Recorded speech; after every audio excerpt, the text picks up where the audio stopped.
એટલી જ વાત હોય, શબ્દ થોડોક જ હોય, શબ્દની કઈ લાંબી ઓલી ન હોય, શબ્દની જ તાકાત. ચાણક્યએ કીધું છે ધરતી માથે ત્રણે જ રતન છે, ધરા માથે ત્રણે જ રતન છે. વાહ, પેલી વેલી ટ્રેન અમારે સાસણ હોરવી નીકળી ને તો આપણા દેશી માલધારીઓ પાઘડી ઉતારતા કે આ હા હા કાળકાનો અવતાર છે, નકર આટલા માણસ થોડા ઉપડે. કાળકા હોય કે દેશી ભાવલાવની મજા હોય એને, ઈ પોતાને દેખાય ઈ હાસું એમ. શ્રદ્ધાથી કેટલા જીવતા હતા, શ્રદ્ધા સિવાય દુનિયામાં ખોટું છે. માવડીઓ બેઠા એને પૂછજો. હવે આપણે આ બધું આવ્યું, વિજ્ઞાને સારો વિકાસ કર્યો છે આ બધો. આમ તો ખબર નહીં વિકાસ કર્યો કે હો રહે જીવતા તને હિતેરે પુગાડ્યા, વિકાસ કહેવાય શું કહેવાય, મારો તો એ પ્રશ્ન છે. આપણે તો હિતેરે માંડ. હવે આ બીજા બધા જે ભાભલાઓ રે એ કરશે 80-90, અમારું તો કામ જ નહીં. એકચ્યુઅલી પ્રગતિ કરી ને ખબર નથી પડતી પ્રગતિ કરી શું કર્યું. હા, એટલે એ આપણે પણ માવડીઓને પૂછજો. જૂનો અમુક વર્ષો પહેલા, 50 વર્ષ પહેલા ડોક્ટરોને એવું હતું નહીં. ચોમાહાનો વખત હોય, નેહડું અતરિયાળ હોય, મેઘલી રાત જામી હોય, વરસાદ એ અરા પરાઈ પરા ને એમાં દીકરાને તાવ આવ્યો હોય અને ભોયરહ માખે કડવું કડિયાટું ઓલું ઘહે, એ ગહીને ઈ લગાડે કપાળમાં. ભોયરહ એટલે છોકરા બા જુવાનો કદાચ ખબર ન કહી દઉં, મને માર માએ માખેલું છે. ભોયરહ એટલે ગાયર કરેલા ઘર હોય ને એમાં પાણી ઢોળે આમ નાખવાનું સીધું ઘરમાં, આમ પાણી રેડે ગાયર માથે અને મીઠું આ સાહેબ એને ઘહવાનું માથે, કાહાની તાહળી ગહે ઊંધી અને ઈ માખે તાવ. આવું બધું કરે પણ એમ થોડો ઘણો ઉતરી જાય. પણ બહુ તાવ ઓલો કે ને 2 મોઢાનો સડ્યો, ઈ તાવ જયારે સડે ને ભૂઈરા ને ફલાણું ઢીકડું જે કરવાનું હોય બધી મહેનત કરી લે. રાતના 1:30 વાગે અને હફલિયું જયારે દીકરો લેવા માંડે ત્યારે બધું એક બાજુ મૂકીને ધૂપેલીઓ હાથમાં લે. હે માં પૂંજી માં, હે લખા દાદા, હવે હું ક્યાં જાઉં? એ ક્યાં જાઉં શબ્દ નીકળે ને તેથી દાદો એમ કે અહીંયા સુધી આવી જાય ને એનું રૂવાડું ખાંડું થવા જવું તો અમને પૂંજા ન પૂંજા ભલા માણસ. સાહેબ 15 મિનિટ પછી તાવ ઉતરી ગયેલાના દાખલા છે. વૃદ્ધ ડોહીઓને પૂછજો, 15 મિનિટ ન થાય. આ શ્રદ્ધા સાથે આપણે જીવવાવાળા સહી અને વિજ્ઞાને સ્વીકાર્યું છે શ્રદ્ધા એટલે. હવે હું તમને કહું, અત્યારને કોઈ એમ કે ને કે આવું સમજકાર હોય, સમજકાર એટલે શું સાહેબ? આપણા મન ઉપર જ બધું છે, મન ઉપર આધાર છે. વૈજ્ઞાનિકે એ સ્વીકાર લીધું કે આપણું મન એમ કે 1.5 કલાકમાં તાવ ઉતરી જાય એટલે ઉતરી જાય. પણ એ કે ક્યારે? દવા આપણને દે કાંઈક તો એમ જ છે. દવા હારી ગોળી 2 દે તો ઇન્જેક્શન મારે, હા ઇન્જેક્શન તો 15 મિનિટમાં ગયો જ ગયો 15 મિનિટ. વૈજ્ઞાનિકે સાબિત કરેલી વાત છે. વૈજ્ઞાનિકોએ એક એવું સંશોધન કરેલું, એક માણસને મૃત્યુદંડનો હુકમ છે, મૃત્યુદંડ કરવાનો હતો. તો સરકારે નક્કી કર્યું કે આના ઉપર એક પ્રયોગ કરીએ. તો કેવો પ્રયોગ કર્યો ખબર? કે એને હરફ કરડાવી મારી નાખવો. એમ મારી તો અમે નાખવાનો જ છે, એટલે કે આના ઉપર પ્રયોગ કરો. પ્રયોગ કેવો કર્યો? તને ફાંસીનો હુકમ છે પણ ફાંસી નહીં, તને કાળોતરો કરડાવીને મારવાનું છે. એટલે બોલો કે એ તો મારી નાખવો, ભાઈ જે કરો એ. પછી એને શું કર્યું? કાળોતરો લઈ આવ્યા ક્યાંકથી પકડી, અને એ કાળોતરો નાગ છે એ ક્યાંકમાં પૂરી રાખ્યો, થેલીમાં કોથળીમાં ગઈ, જેમાં હુંડલામાં ગઈ. પછી તમે વિચારી લેજો. હા, પછી મારે બધું કેટલું ભેળું કરવું. એ કાળોતરો લઈ આવ્યા ને હા ફણી ધરો આમ ફૂફાડા મારે, આમાં દેખાડ્યું. બસ આંખ વીસી જાય કે તું સામું જોતો હોય તો બી ઓલું થાય, કરડાવાનું. આમ મોઢું કરી ગયો ઓલો, પગ લાંબો કરી, પગ લાંબો કર્યો એટલે નાની નાની 4 ખીલીઓ રાખી આમ, અને આમ કરી આમ મારી દીધી, આમ પગમાં કરી દીધું. લોહી નીકળ્યા થોડા ત્રહિયા લોહીના, અને લઈ લીધો હરફને, નો અડવાઈ નો દીધો અને વૈયા ગયા. મિત્રો આ હકીકત કહું છું, તમે ગૂગલમાં સર્ચ મારીને જોઈ લેજો.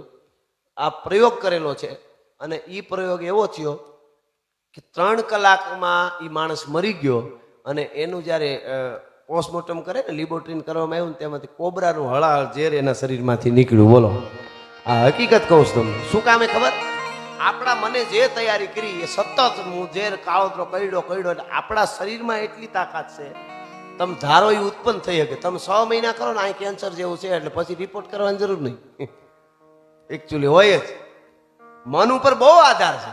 અને એટલા માટે માથા પડી ગયા પછી સૂર્યરો અહીં લડતા હતા. આનો આ પુરાવો છે. કોઈ એમ કે આવું હોય છે તો એને આ વાત વિજ્ઞાને કીધું એ કરવી. આ છે તો આ તો ઓલું હતું જ.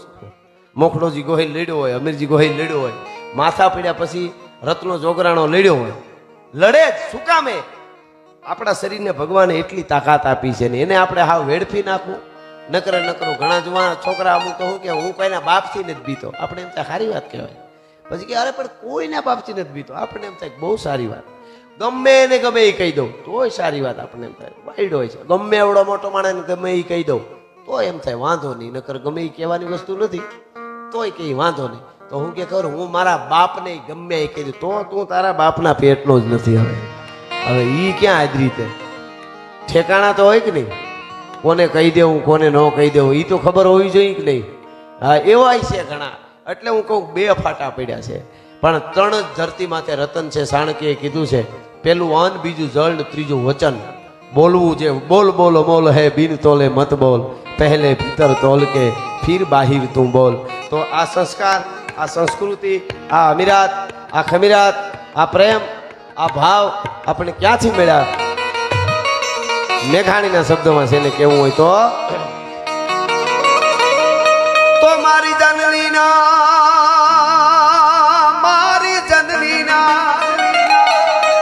હવે જનનીના મારી જનનીના હૈયામાં પોડંતા કીધો કે સુબીનો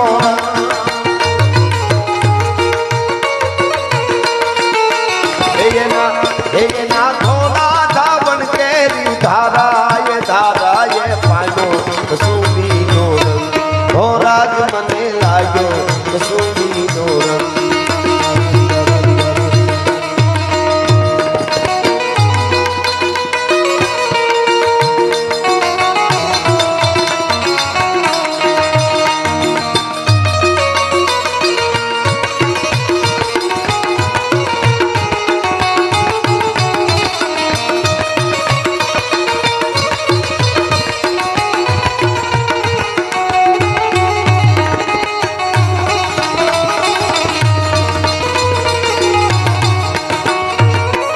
સંસ્કાર માના ઉદરમાંથી મળ્યા, પછી ધાવણમાંથી મળ્યા અને પછી ક્યાંથી મળ્યા?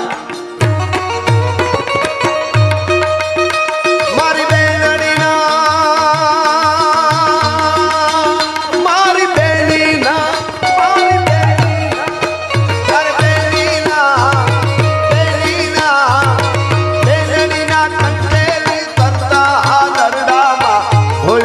સુબીનો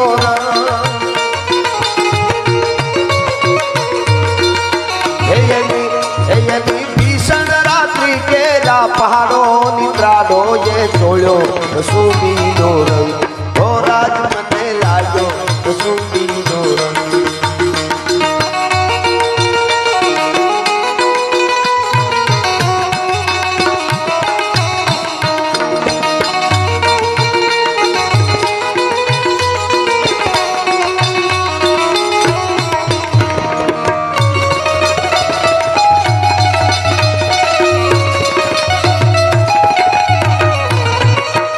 જ્યાં બેઠા છે ઈ આ છેલ્લી કડીમાં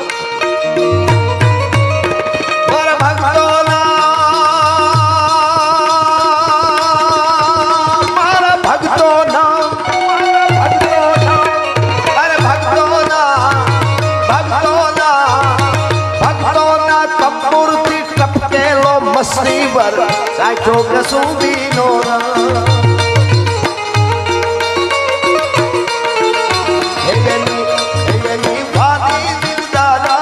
પગની ને પરથી સુબીનો રંગ.